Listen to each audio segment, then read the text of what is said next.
So some people are so gung-ho to find their enemies that they end up creating those enemies, which is why the war of terror always, wars on everything, always end up making the situations worse, because the end result ends up becoming basically killing people. And it doesn't seem like there's actually intelligence behind it. It's not like, it doesn't seem like it's the goal, the actual goal, but people don't know what they're doing when they think they're good guys and trying to find bad guys. For example, the MAGA crowds, the people who manipulate everybody and help to manipulate and exploit everybody. And they still think they're good guys because they fight against people they think are worse, and it helps validate their own goodness. They are part of the people who inserted Trump in order to defeat the Republicans. Because they think that they're the good guys and the Republicans are bad guys. They're completely oblivious to the roles that they play alongside the people that they think are the enemies. I used to be that dumb. I didn't know Obama was part of the same group that Bush 2 was a part of, and everybody, the whole ruling class of plutocrats that treat the human race like slaves and animals. Basically, they use the science and mentality that's formed within the sex trade and the sex worker community. So, the wisdom of the sex worker community involves seeing themselves as opposition to the people that they exploit, and they end up generalizing everybody that looks like the people that they exploit into a single group, like where a lot of the sexism comes from. So we have a lot of people who are actively at war with people that they think are so destructive to society that they need to be oppressed, persecuted, and eliminated. They end up pushing solutions that shoot themselves in the legs, but they consider that a worthy sacrifice for the greater good. They don't think of themselves as having individual freedom because they have this greater good mentality. It's not really an actual greater good mentality. It's still personal, individual ego stroking because it makes them feel good to oppose these other people and bully these other people. I recognized this a while back, and I've been learning, or have learned a lot since then. And I've been fighting against it myself because the good guys not leaving everyone else alone creates an endless supply of what they think are bad guys, and they use that with their simpleton minds to validate their actions and their oppression of others. They even think that they're anti-Nazi because that makes them feel good, but they use all the same tactics the Nazis did because they don't really understand the Nazis. They believe the Nazis are these concepts and systems when, man, how the Nazis came to be is a long story. The monarchist mentality, the pro-empire mentality of fascism,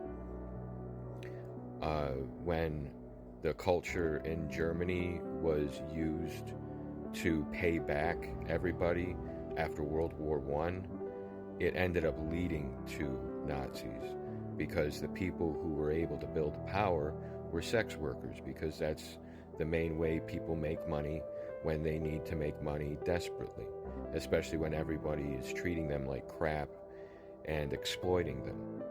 And just like most sex work cultures, they saw enemies and allies within their cultural interactions, completely dismissive of people's individuality and the truth that they just can't see because it's too difficult to see the big picture.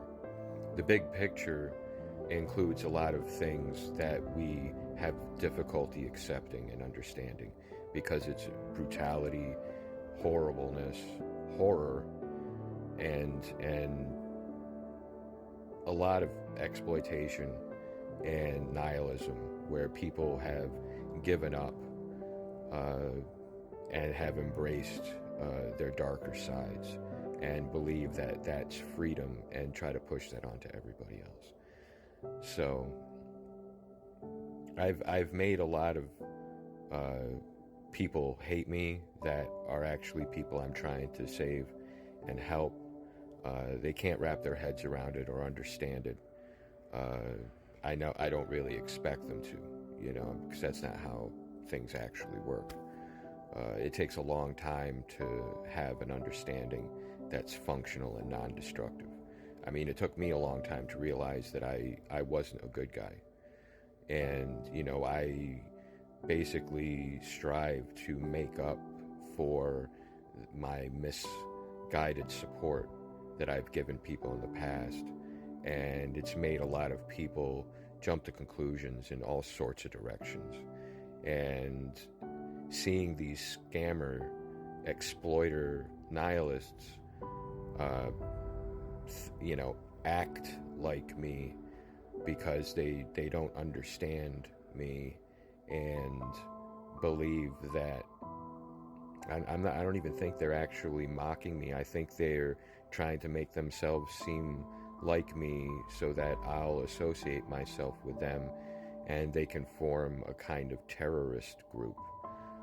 Because that's how the anti-terror war, the anti-everything, anti-evil works, is these people think they're good guys and they completely misunderstand everything because they have a radical extremist zealot view of everybody based on what they've decided to believe, and they have a hard time breaking out of that because they have a giant community which is effectively just a lynch mob of simpletons, very, very destructive simpletons.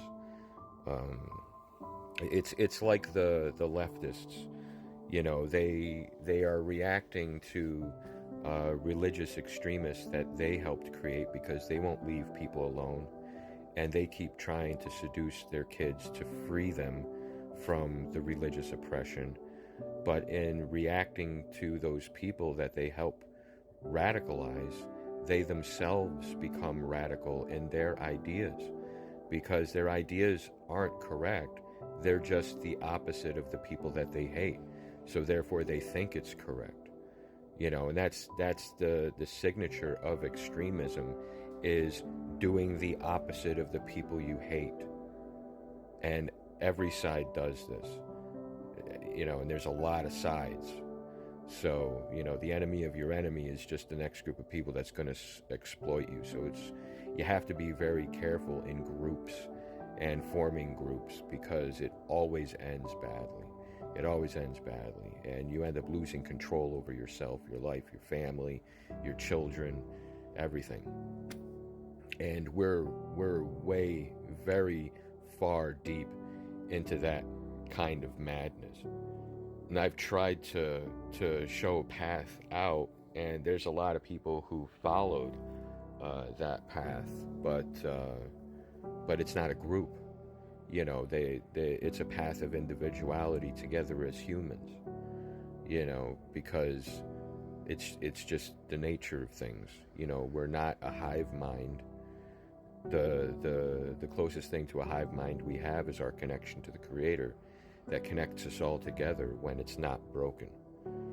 It's the commonality between all things, is the spirit of the Creator within all of us and everything. What we do to another, we do to the Creator. And the karma that we receive reflects that. But we're so